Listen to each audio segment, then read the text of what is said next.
Alright, what is going on, guys? This is jbird, and this is going to be my second episode of the How to TF2 series.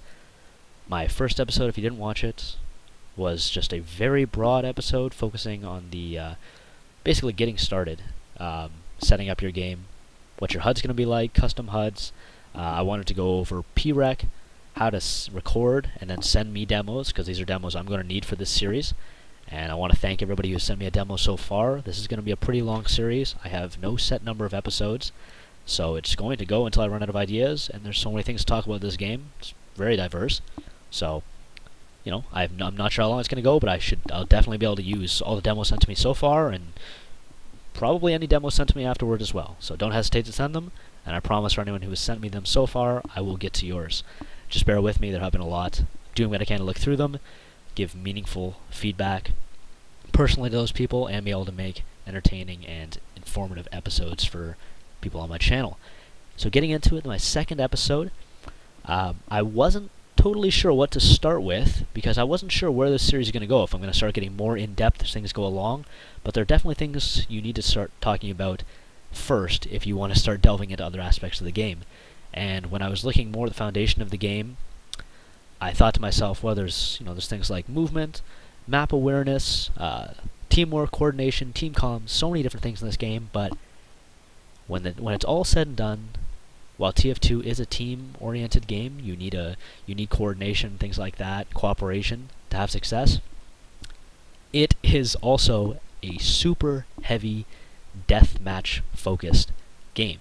It is an FPS where, in a 1v1 situation, or a 1v2, 1v3, the person who can click on the other person faster, more consistently, is the person who, more often than not, is going to win. And, if you're in a pub and you're playing for yourself, that's going to let you stay alive more, have longer streaks. If you're in a team, that's going to mean you're up longer, eliminating more enemy players, you're going to have more success. That's what it comes down to. So when I broke it down to TF2 being a DM match, I had to think, well, what is DM exactly? And TF2 does have different styles of aiming. You have classes with projectiles, and you have classes with hit scan. Hit scan, you click on the enemy, and wherever your crosshair is, unless there's a spread on the weapon, generally that is going to result in a hit or a miss, directly focused on what you did to make that happen. Projectile is a little bit more prediction based, but at the end of the day, it is still a form of aiming in deathmatch. So, I broke it into two pretty broad, and I don't want to say it's super broad. It's tough. You can give it any name you want. I'm going to, for the sake of alliteration and my fancy clever title, it is going to be Twitch or Track. And those are two very broad styles of aiming, and it's to just categorize yourself as one or the other is completely wrong. And personally, I cannot stand when people go on YouTube or anything like that and try to tell you how you should aim in a game or how you can improve, because I'm going to lay this down for you right now. There is absolutely no way to improve in TF2 or any other FPS your aim other than going in and playing against other human beings or even bots. You need to go in and you need to put in the time and the work. Maybe it's not work for you, maybe you're enjoying it, that's great, but still, you need to go in and put in the hours. That's the only way that you will improve. There's no other way to put it. There is no magic answer. People ask me, how do you get better at sniper? And it's such an awkward question to ask, and I don't want to be like, that's a stupid question. I can't answer that in like the couple of lines you want me to in this sitting. But it's hard to answer that politely. I kind of just have to be like, well, there's no good answer to that. There's nothing I can just tell you that's going to make you better. You need to go out and do that. But I'm getting way off track here. Twitch or Track. And these are two things where you don't have to classify yourself as either specifically, but I think it is important to understand at a very base level what it is you excel at, or what it is you are better at developing and practicing, and what is just natural muscle memory and movement for you. So, for the longest time for me, whenever I watched other players, on YouTube or demos, other players I'm playing against, things like that, in my mind, the ideal way to get better at aiming and deathmatch in this game was to become an expert at tracking people. That is to say, keeping your crosshair on their character model while they are juking and moving around as long as possible and as closely to them as possible while you are aiming and taking shots and things like that. And that was my ideal situation for getting better at TF2. I figured I would get better and better and better at it, and eventually, I don't consider myself having a skill cap on how good I can get at this game. I think I've a general, natural aptitude for video games, and I don't hold myself back in any way and say that there's certain things I can't reach. So I figured I could get to a point where my tracking would be as good as some of the best players I was watching. But I've learned, and kind of recently of late, I've really come to terms with this, is that my tracking's never going to be very good. It's not that good right now. It's above average, but it's not anything super special. And that's something that I never really told myself. I always figured, well, you're just going to keep getting better, you're going to get better. This is just like a little bump in the road. But I think the only way for me to actually get better at this game and to enjoy it and to really continue focusing on muscle memory and developing good habits is to understand that I am not so much a tracker as I am a twitcher. Meaning, I don't have the steadiest hands. My ability to track an opponent for as long as they're moving until they are dead is not spectacular, but I am good at moving my cursor over an enemy very quickly and then taking my shot and then readjusting myself based on the situation and not necessarily keeping my crosshair focused on them the entire time. Now that's important because that doesn't make me better at aiming than anybody else. Anybody else who is twitching, anybody else who's tracking. If you can become great at tracking and you find that you have a natural ability or a tendency to just want to track your target and you think you can continue to get better at that, you should keep up with that. And the only thing that really shouldn't change between whether you are a twitch aimer or a tracker or a hybrid of both is one of the important things is you need to establish a comfort level with the game and with yourself. And what that comes down to is finding a comfortable sensitivity. And for me, personally, I use two different sensitivities for like projectile classes and for classes like Scout and Sniper. I use a slightly lower one. Classes like Demo, Heavy, Medic, and Soldier, I use slightly higher sensitivity. I'm just comfortable with that. There is no right or wrong answer to your sensitivity. Please, please don't listen to anybody who tells you this is an ideal sensitivity for this, or you should be doing this, anything like that. That's bullshit. Total bullshit. Don't listen to me if I ever tell you your sensitivity is wrong, anything like that. Everybody has their own opinions and their own comforts with video games. So for me, it's a slightly lower sensitivity for hitscan classes, slightly higher for projectiles. All in all, it's a slightly lower one than most people I've encountered. But that doesn't change the way I play the game in any way, and it's just what I'm comfortable with.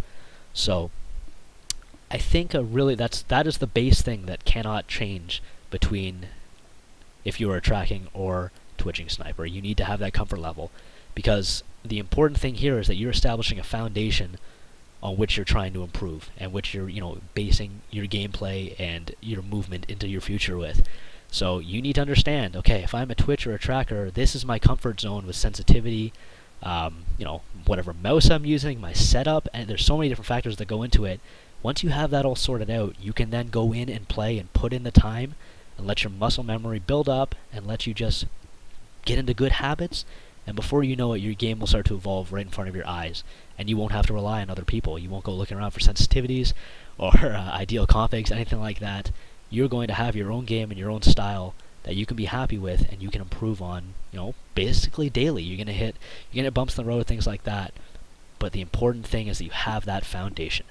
And I think you should start by identifying if you are a twitch sniper or a track sniper. And I'm saying sniper as my example just because that's what I have the most experience in, and I think it's the most, other than that and scout, it is the class where you can see it the most. If you watch other snipers, basically from person to person, if you watch different YouTube videos of different people, you can see just gigantic variations in their style of aim. Some people twitch like crazy, some people have very good tracking, some people are more prediction oriented, meaning they put their cursor out in front of where someone's going to be, click when they pass through it. So many different styles of aiming. Not any one of them is right, and not any one of them is right for you. You're going to have your own style completely unique to anyone else you've ever seen, and that is totally fine. There's no reason you have to emulate other players. You're not going to get better like that. You need to be comfortable sitting in front of your computer screen, wherever you are, you need to have that level of comfort and that confidence, knowing that this is how I'm going to play this game. This is my best. These are my best options. Now let me go into the game with this and let it work itself out and let me improve. So I know that's super broad, and I apologize for not even using anyone's demo with this. I'm thinking I'm just going to throw like some like random TF2 clips I've got on top of it. You can look at, like, I hope you can kind of look at it and see what I mean by I'm more of a twitch aimer than I am a track sniper, so you can get a bit of an idea of that. But yeah, the basis of this episode is really you need to be comfortable. You need to be sitting there, and you can't be trying to say, I need to do this, I need to be like that person, I need to change this with my style. You need to go in with a plan. And that's the most important thing here, is to have a plan before you sit down, before you get in there. Know what's right for you. So I can't really give any better advice for the foundation of becoming better at TF2 other than, finding your niche, finding what's good for you, and working with that. Because until you have that, honestly, you're going to bounce around between a bunch of different things. And I've done that a lot too. And really just makes you a little incrementally better at those individual things before you realize I'm not comfortable with this and you revert to something else. So you need to focus right now, break down your own game, maybe watch some of your own demos, see where you excel. But really the easiest way to do it is go into a game, play around a little bit. If you're not comfortable doing something, that's probably not right for you. Generally, you're not going to get more and more comfortable with a certain style the more you do it. I think you do have a natural tendency when playing games or really doing anything that you will kind of gravitate towards, and you need to go for that. That is the key here. Finding what you gravitate towards, what makes you better, what makes you unique in your own style, and working with that. And it's something. And the best part about it is, at the end of the day, you get to be proud of it, because it's like, that's my style. I didn't emulate that. I didn't take that from anybody. That's who I am. And I think that's cool about video games and anything like that, is finding your own unique personality and just putting your character into it. And that's the most important thing. It'll make you enjoy the game more, and I promise it'll make you better. That's just how it's going to be. So just work on that, and I think it'll definitely help, and it'll lead into a lot more things that'll take you to the next level, I think, that I'm going to talk about in this series. But that's the foundation. Once you get your config and everything that you saw in episode 1, you move on to comfort levels in episode 2, and after that we're actually, I swear, going to look at some demos. So I hope this helps some people, and I hope it can kind of change your idea of what's right and wrong in TF2 or any video games really, and kind of get you thinking that there is no right and wrong. It's really just what you're comfortable with. So until the next episode, guys, I will see you later.